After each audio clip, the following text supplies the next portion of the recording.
Hey, everybody, it's MLB Now. I'm Brian Kenny, and pleased to be joined by one of the best postseason pitchers of his generation. He's also been a star player, been an agent, he's been a general manager. Be interesting to get his views on everything that's happening today. Dave Stewart. Dave, it's Brian Kenny. Always good to talk to you. Brian, it's good to see you, and I'm hoping you're staying safe in these conditions. Yeah, same here for me to you as well. Again, I mentioned you are a rare individual who is, you as a star player, which means you had to negotiate your own deals, your own livelihood. Then you were an agent. You had big deals there that you negotiated as well. Then you go and you've worked in front offices, became a general manager. So why have these negotiations, in your view, been so difficult?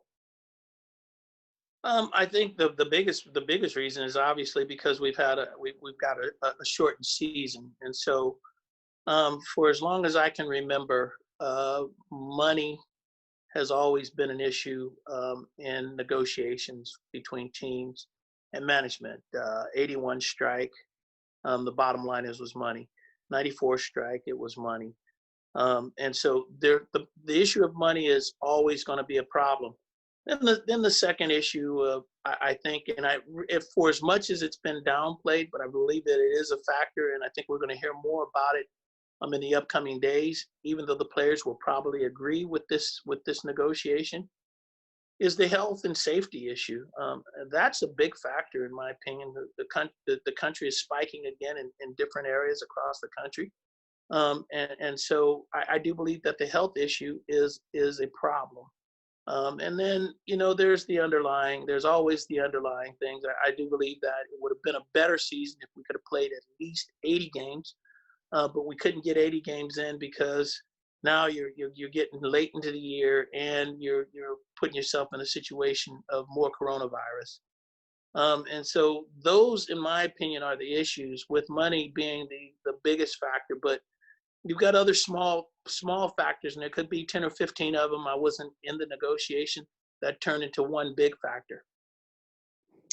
I think in this situation, I think a lot of people hoped, right? And maybe this is naive, hoped that with everything going on, wait a second, let's get in a room together and really we're in business together. And it seemed like that finally happened when the commissioner and Tony Clark did go head to head. It seemed like, hey, good news happens when they actually come together and speak.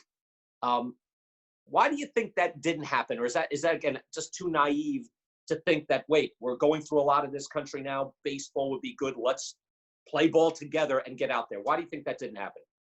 In every negotiation, and I told anybody that would listen to me, in every negotiation that I've ever been involved with as a player, as a part of the Players Association, the two sides get together early and there is disagreement, and I believe that there is some anger.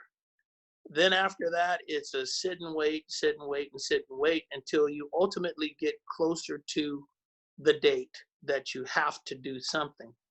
Once you get closer to the date that you have to do something, then the two sides will find a way to get back into a room, and they work hard at it for 24 hours, 18 hours, whatever the case may be, but they're in that room and they're grinding and they're trying to find a solution to the issue and the problem, which is what took place in this negotiation.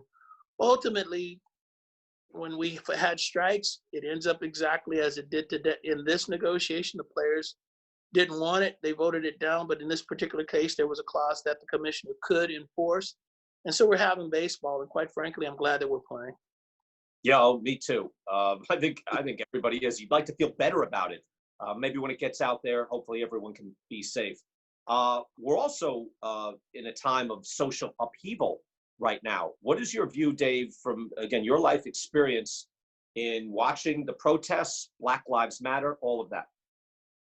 Well, I do know that it's real. What I am encouraged by is we've got young people that are recognizing that this has to stop and it's time for a change. And when I say young people, we've got kids in elementary school, high school, college. We've got our young business people. Brian, I'm 63 years old. I would guess that you're probably younger than I am.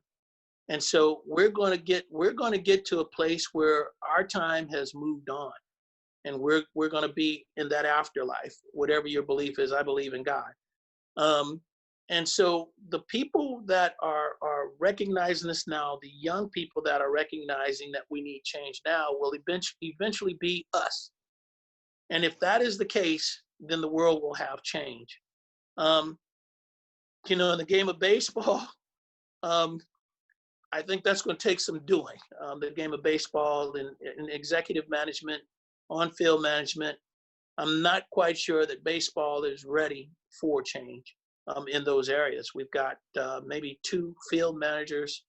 As off the top of my head, we've got Kenny Williams and we've got Mike Hill. And there may be a minor league director or 2, but there's not enough. And baseball may be saying, hey, the percentage of players is 6% or 7%, and so there's no need for it, but there is a need for it. There's a need for different ideas. There's a need for different approaches. There's a need for diversity. And so, hopefully baseball gets the message as basketball has gotten the message, and basketball is quickly making changes, and football has got the message and they're making changes. And so let's hope that it becomes universal amongst major sports. Well, you're a man of some standing then. What would you advise? Like, what is if baseball were to ask you, what's one thing we can do to affect change in that way, and having more diversity and having, again, more of a diverse executive rank? What would you advise them to do? Well, one thing I appreciate about Rob Manfred is Rob Manfred has said that he cannot force the owners to do something that they don't want to do, versus Bud Selig, who kept singing the message that we're going to have change and this is going to happen, this is going to happen, without recognizing when you own teams, you make your own decisions. So right away, I do know this, that Major League Baseball is looking at expansion. There are teams that are looking at relocation. And so in these particular cases, for example, the city of Nashville, there's a group in Nashville that has been formed over the last 3 or 4 years that's looking to bring Major League Baseball expansion or relocation to Nashville. The group is called it's called the Music City Baseball Organization. And they have already named the team the Nashville Stars, which that would be the first time in Major League Baseball that any team has had any recognition of the Negro Leagues.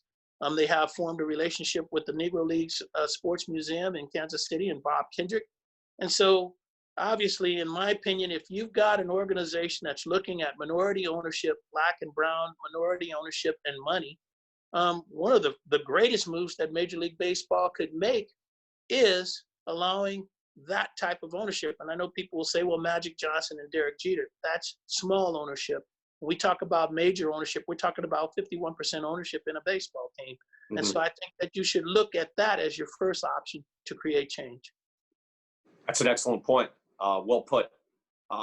We are going to be showing, Dave, I don't know if you watch MLB Network, you'll see a lot of your old teams up there in the next couple of days. We're going to be showing the 81 NLCS Game 5. That was your rookie year for the Dodgers. And then 7 a.m. Wednesday, the 1990 ALCS Game 4, which, again, that's 7 o'clock in the morning, but people can DVR it. And it's you versus Roger Clemens. And I think that's where Roger got into it with Terry Cooney, the home plate umpire. Like one of these classic things that even I remember watching live, and it's blowing my mind.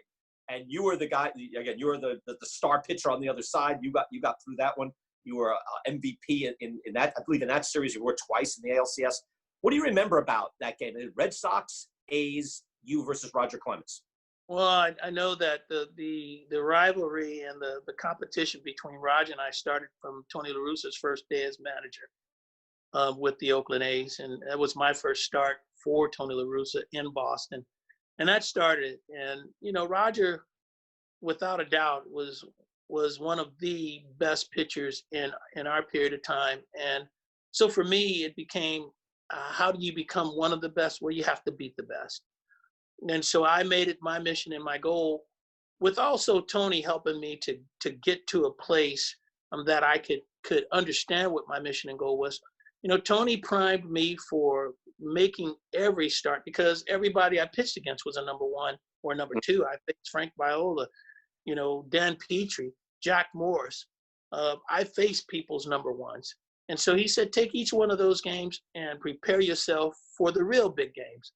And so it got to a point where I was getting the better of Roger almost in every opportunity that we faced each other. And in that particular game, I think it was more psychological than it was anything for Roger. Roger knew that we were a team that he had a difficult time beating. If I was on the other side of the mound, it was going to even be that greater of an obstacle. We took a 1-0 lead early in the game, and tension started to rise for him. The strike zone was tight for both of us. Roger, I think, was a little bit more accustomed to getting more pitches called than not called. Cooney was being who he was. He and Roger didn't see eye to eye on each other. I can tell you this: he gave Roger 3 opportunities to just not say anything, and Roger continued to bark on him, and he eventually tossed him from the game. Yeah, he did not take it well. Let's put it that way. Yeah. Again, that's 7 a.m. Wednesday, so people can DVR it because I want to see that again. That was great. And then you were brilliant in that one. And anybody who remembers that time knows that you were the guy. You were the postseason guy. During those years, 3 World Series titles. Dave, always a pleasure. I could go on and on. We'll do it again in better circumstances, and hopefully we'll get to see each other in person. Always a pleasure, Dave. It's always good to see you. Thanks for having me on the show, and please stay safe.